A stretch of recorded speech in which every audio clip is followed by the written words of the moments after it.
Hello mga boss, good morning, good afternoon, good evening sa inyong lahat. Today is February 9, Friday, 7:03 PM. So medyo ginabi na tayo guys.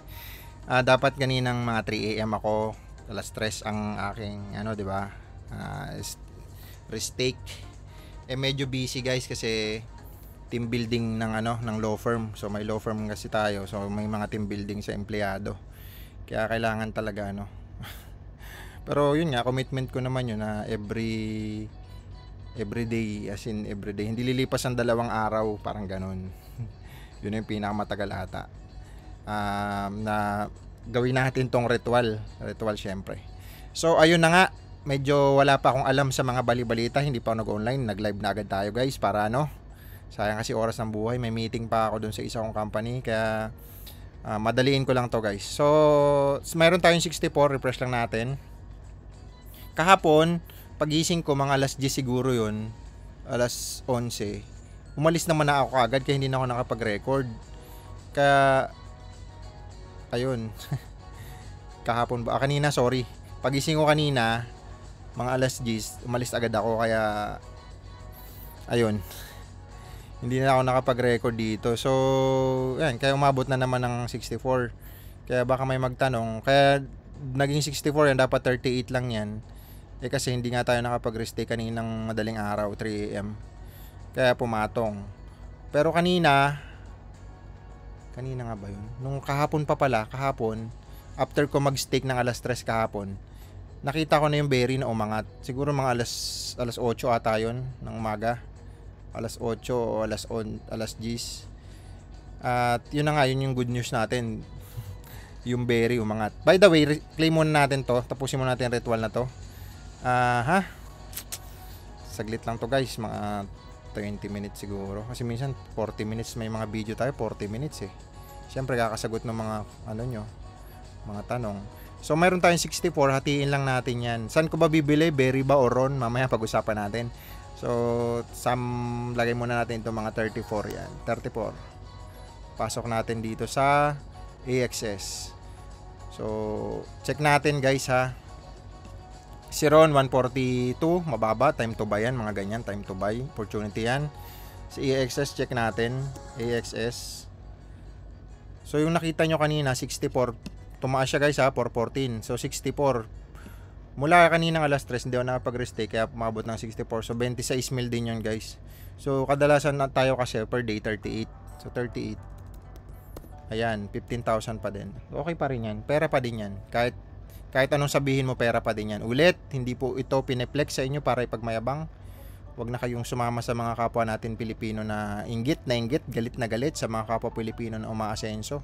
Pag namumunga, patuloy na binabato, parang puno, di ba? Kasi hindi sila mapakali. So by the way, ayan po yung staking natin. May mga foul nga dito minsan pero na comment, pero hindi ko na kailangan patulan yun guys. Siguro kasi hindi niya napanood yung mga video, yung kabuuan ng video. Okay, balik na tayo dito. So tapos na tayo sa ating ritual. Check na tayo ng mga market sa merkado. Wow, tingnan nyo guys, ito yung sinasabi ko.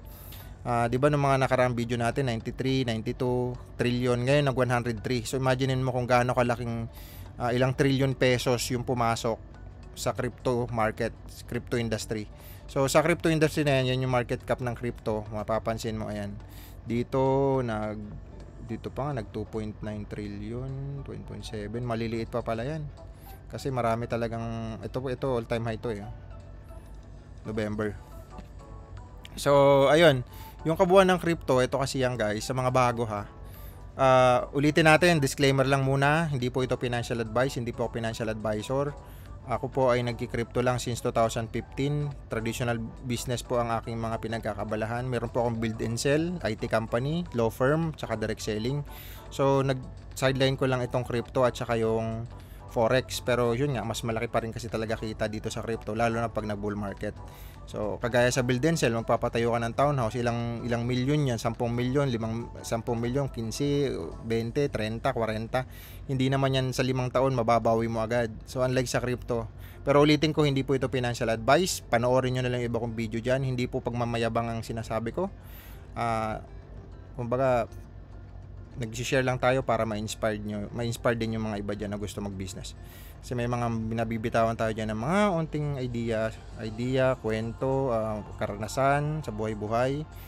Siyempre yung iba, bahala kayo kung mayabangan kayo, bahala kayo kung pakinggan nyo, nasa sa inyo, buhay nyo yan.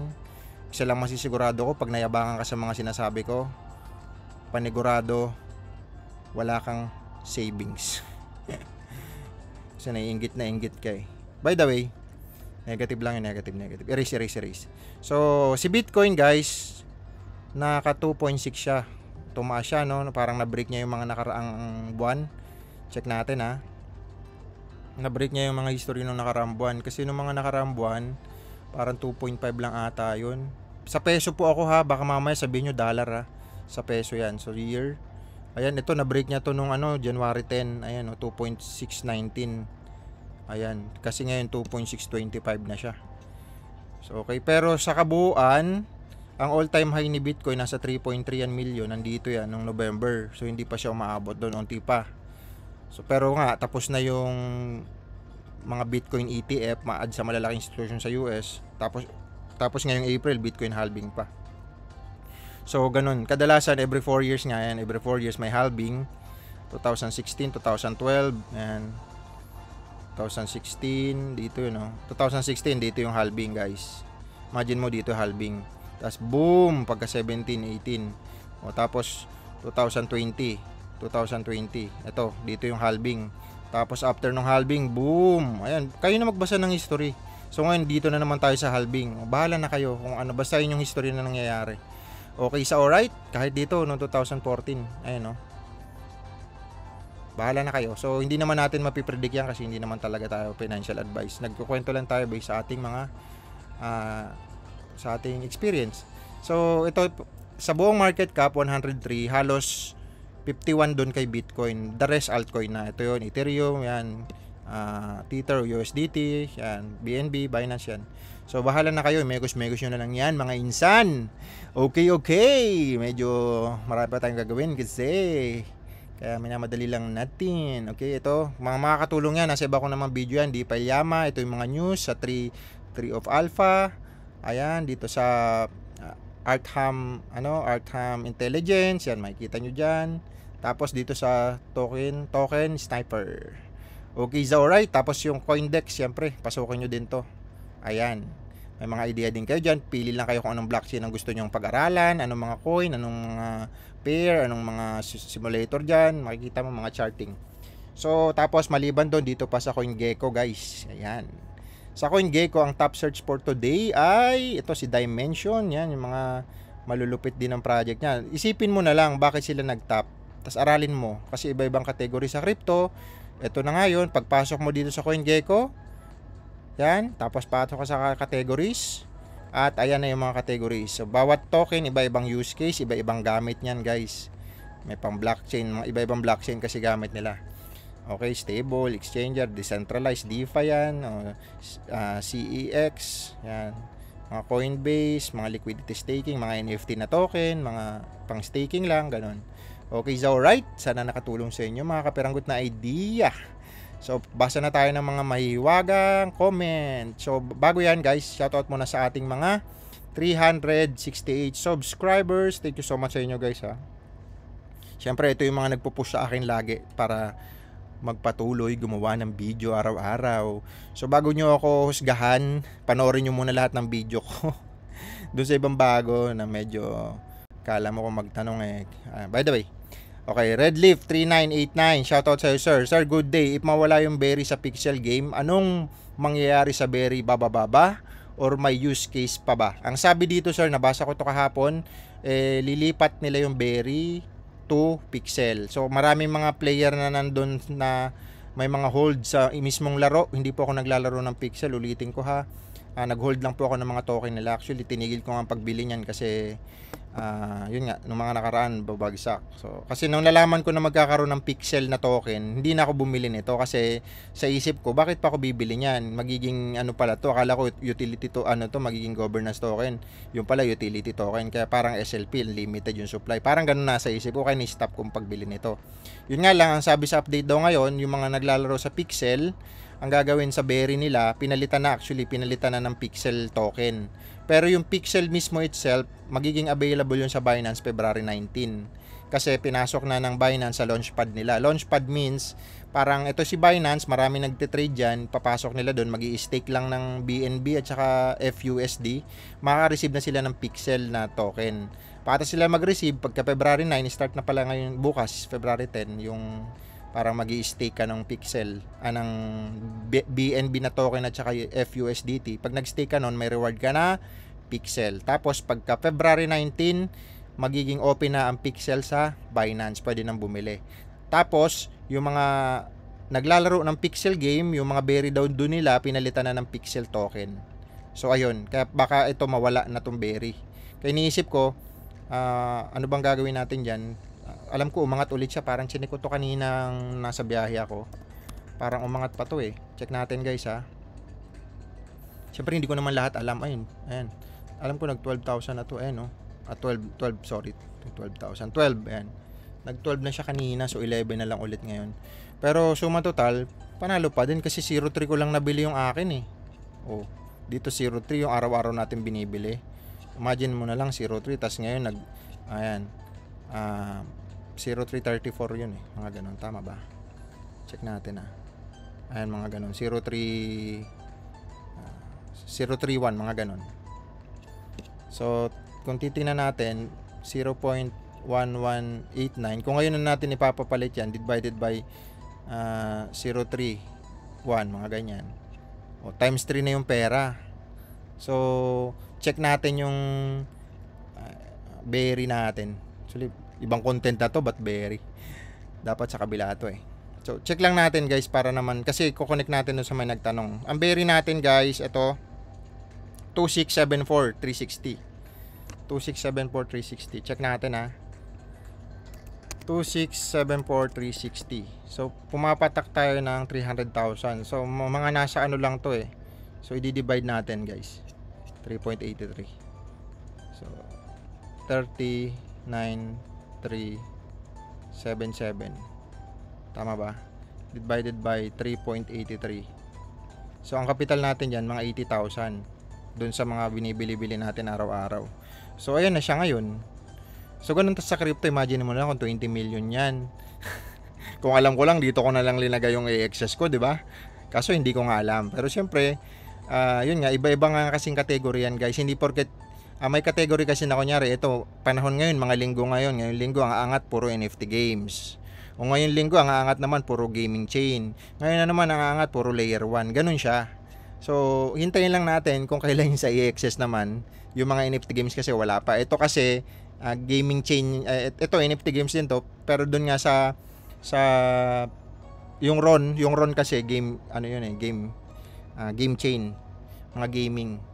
Siya yung ginagamit na blockchain. So, halimbawa dito, kung naglagay ka ng 20 million times 3.83 guys, yeah, 76 million na yan, oh. Tapos withdraw mo na, pahinga ka na ilang taon, di ba? Minus 20 milyones na kapital. Nag-compute na naman si Mr. KGB Crypto. Okay. So meron kang 56,000. Ubusin mo yan ng mga 10 years. Tingnan natin divided by 10 years.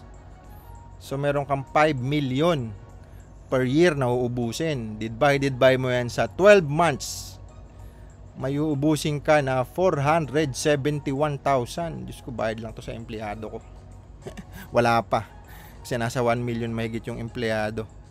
So, ayun. By the way, iba-iba pa yun. Kasi yung iba, syempre, iba-iba yung... By the way, hindi ko naman kailangan ikwento yan. So, ayan na. Extreme pera pa din to guys. Siyempre pera pa rin. Ipagpapasalamat pa rin natin yan sa Diyos. Mga biyayang dumarating sa ating buhay. Mapamaganda man yan o hindi maganda. Kasi binigyan ka ng mga problema yan.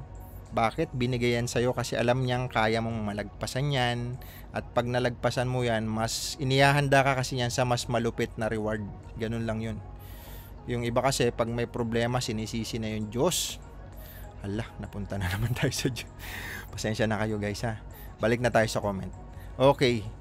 Ito, dinoble lang niya. So, may use case pa ba? Ang tanong, may use case pa ba? Tatanggalin sir si Berry base sa pagkakalam ko kasi sa NFT games tinanggal na siya sa mismong gaming ng Pixel. Papalitan na nila ng Pixel. Hindi ko alam kung ano mangyayari dito, yung mga naka-hold sa wallet, kung anong gagawin. Pinag-iisipan ko kung i-convert ko na to mamaya or bukas, depende kasi hanggang ano pa naman, February 19 pa naman ma-add sa sa Binance ang Pixel. So maraming bumibili nito, bakit nagpump? Marami kasing whales na bumili dahil alam nilang mapapalitan kasi yung Berry, mapapalitan ng Pixel. So kaya biglang nagpump yan. Yun yung dahilan guys. Kay Bet Jack, shout out po sa iyo. Paldo yung Berry mo sir. Thank you so much sir. Thank you. Jomel Santos, anong masasabi nyo boss doon sa issue ni Marvin Pabis at doon kay Jan Castro na nag-scam or tumakbo dahil di profitable ng trading? Yan ang sinasabi ko. So kinikwento ko na to dati pa, wala pa mga scam na ganyan. Actually madami na, hindi lang siya. Ang trading po kasi hindi mo mapipredict yung trading. Ibig sabihin sir, kunyari nangolekta ako ng pera sa'yo, ito lahat ng subscriber ko, kinolektahan ko yan ng tag-100,000. Nagsabi ako sa inyo, sige bibigyan ko kayo ng 20% a month.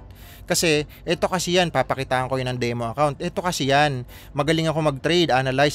Siyempre alam mo yung mga fundamental, analysis, mga kung ano-ano mga analysis sa crypto, alam magbasa ng chart, tapos kumita ng mga ilang pindot, ilang buwan, ilang weeks.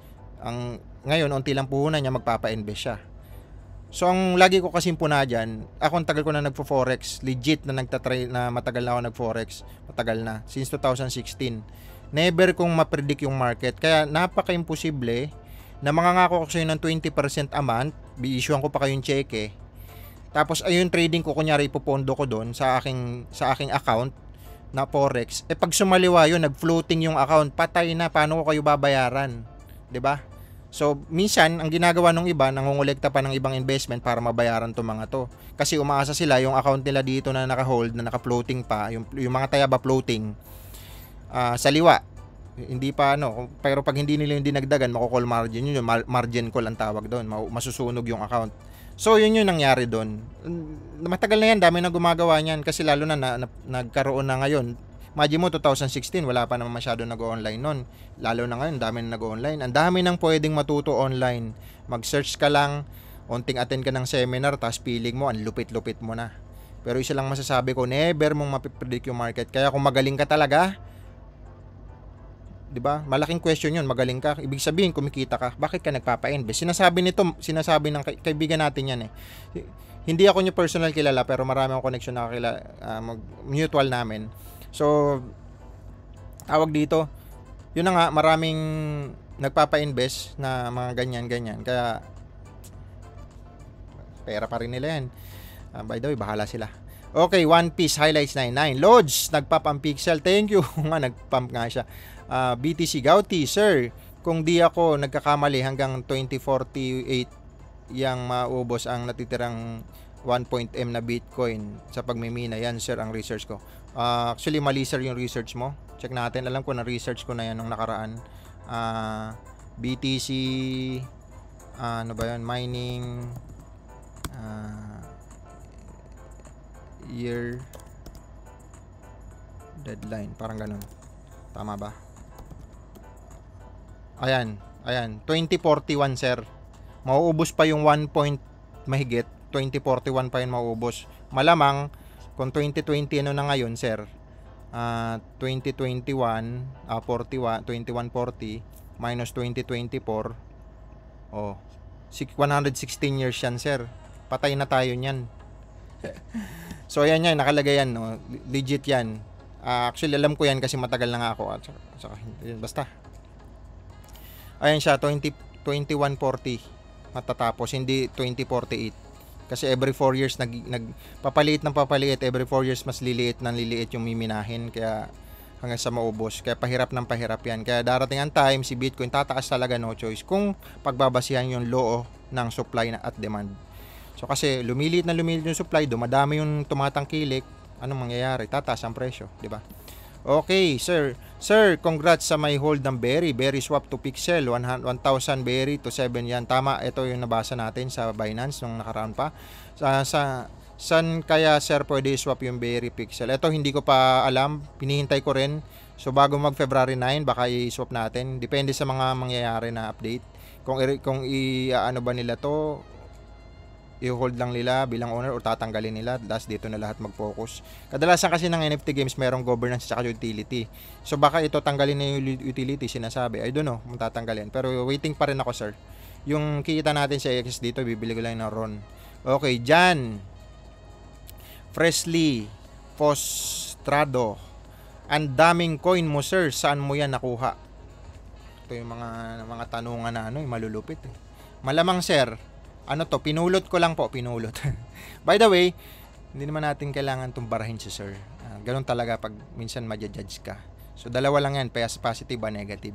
So, positive, saan ko nakuha? O negative muna, baka in-scam ko, ninakaw ko.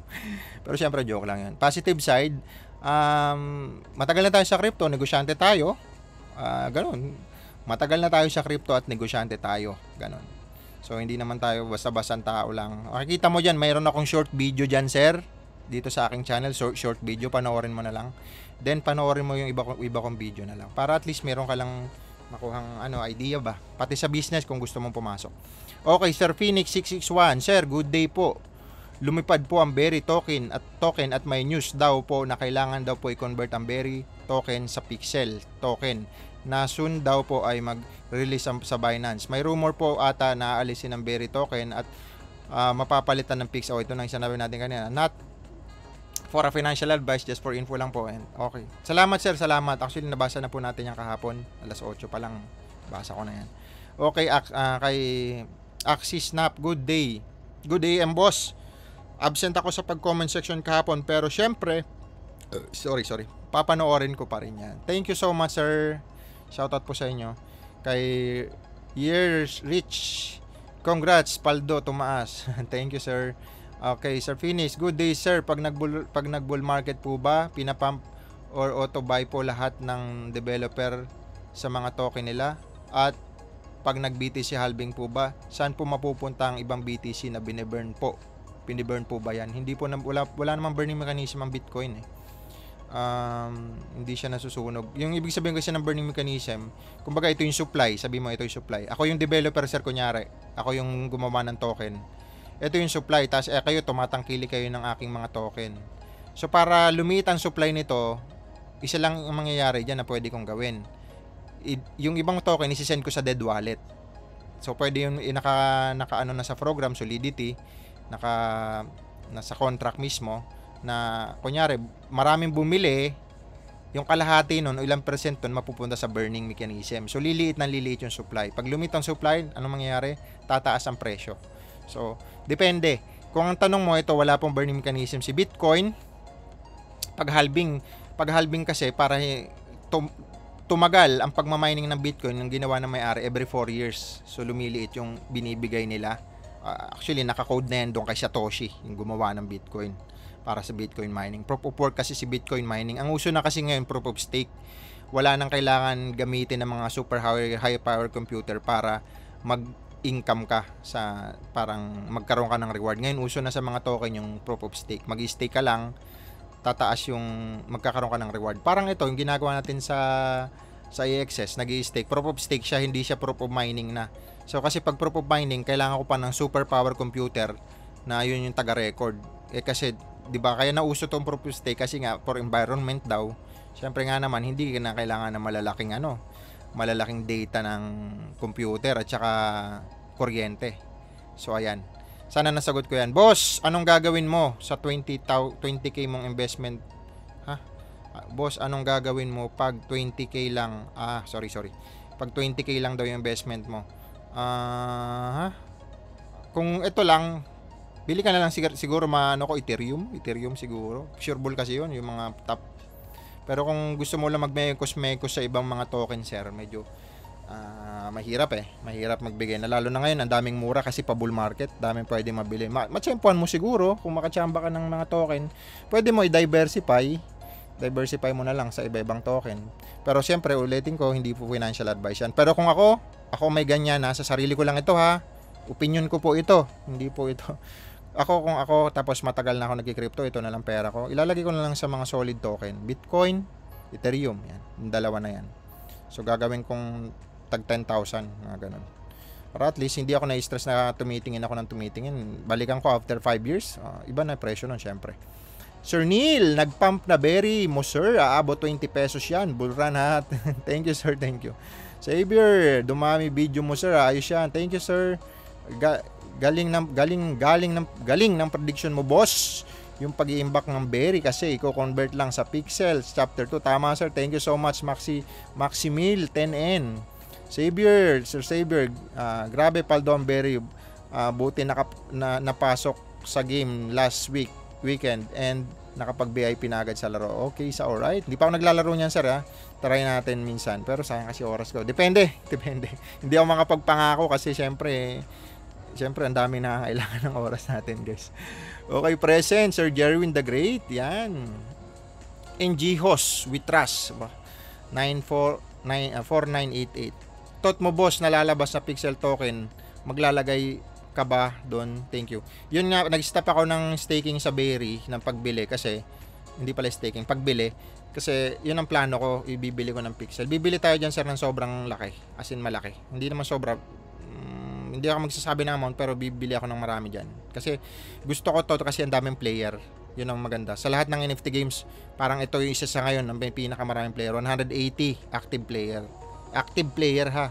So kaya yun. Paldo, sir, sa Berry, yan.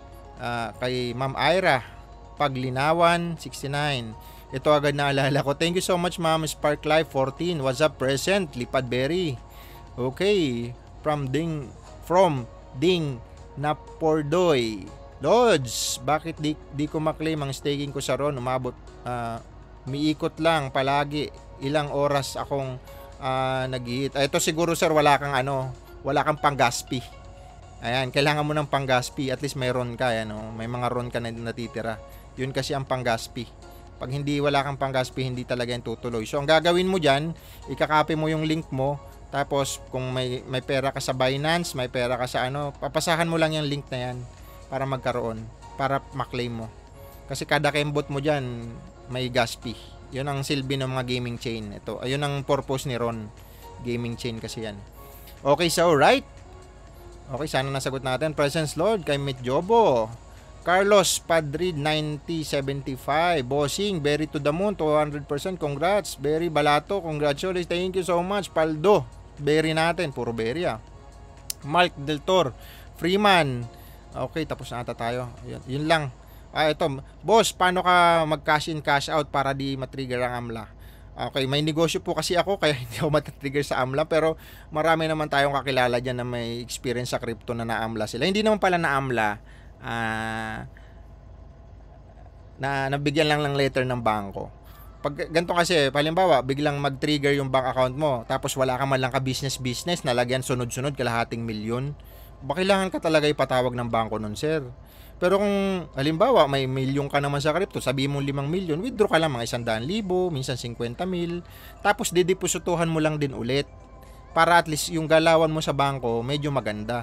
Maki-question ka talaga ng bangko kung wala kang pera, may bank account ka na matagal na wala masyadong deposit, biglang may kalahating milyon, 100,000 agad or lagpas kalahating milyon, dun ka maki-question. So dito nag-start naman tayo dahil may business tayo, mabilis lang mag-cash in. Tapos, yun nga, CoinPH lang ako dati nag-cash in, naalala ko pa CoinPH. Tapos, yun, hanggang sa lumaki, hanggang sa nakabili tayo ng Dodge Challenger, Hellcat, 2017 yun. Tapos, yun, may mga nakilala na tayong whales.